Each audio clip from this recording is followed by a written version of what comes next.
আসসালামু আলাইকুম রহমতুল্লাহি ওবারাকাতুহু। আজকে আমরা আছি কুমিল্লা দেবিদ্বার গুমতি বেড়িবাঁধের পাশেই।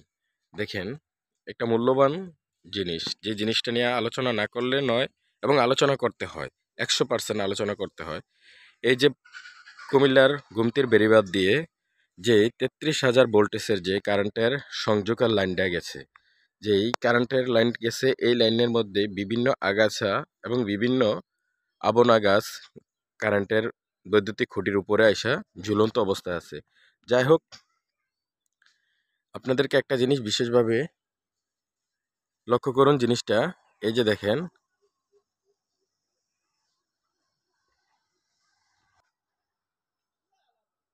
বিগত আজ থেকে 3 দিন আগে এই লাইন থেকে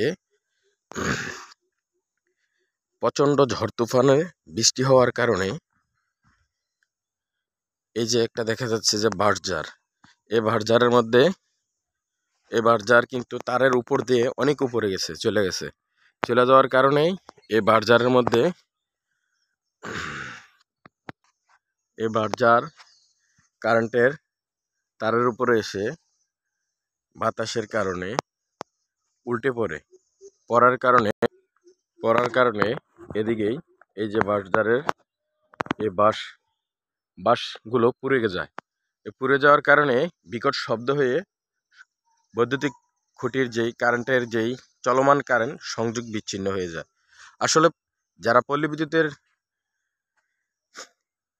লোক আছেন, যে আমাদের সাথে অ্যাড করা আছে ফেসবুকে পেজে, অবশ্যই তারা এই ভিডিওটাকে ওই পরিমাণ শেয়ার করুন এবং কমেন্টস করে তাদের হাতে, কর্তৃপক্ষের হাত পর্যন্ত পৌঁছায় দেন, তারা যেন এ সমস্ত এই ভোল্টেজের, এ সমস্ত 33,000 ভোল্টেজের কারেন্টের আশপাশের যে সমস্ত লাইনগুলো আছে, এই লাইনের আশপাশ দিয়ে যে সমস্ত গাছ থাক, ফল দেওয়া গাছ থাক, ফল ছাড়া থাক, ওই গাছগুলোকে যেন তারা কেটে ছাঁটাই করে দেয়। এটা সবাইকে বিশেষ করে অনুরোধ করা হলো।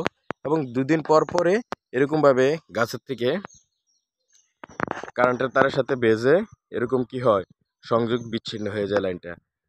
আশা করি সবাই ভিডিওটা বেশি বেশি শেয়ার করে ওই পল্লী বিদ্যুৎ কর্তৃপক্ষের হাত পর্যন্ত পৌঁছে দিবেন ইনশাআল্লাহ।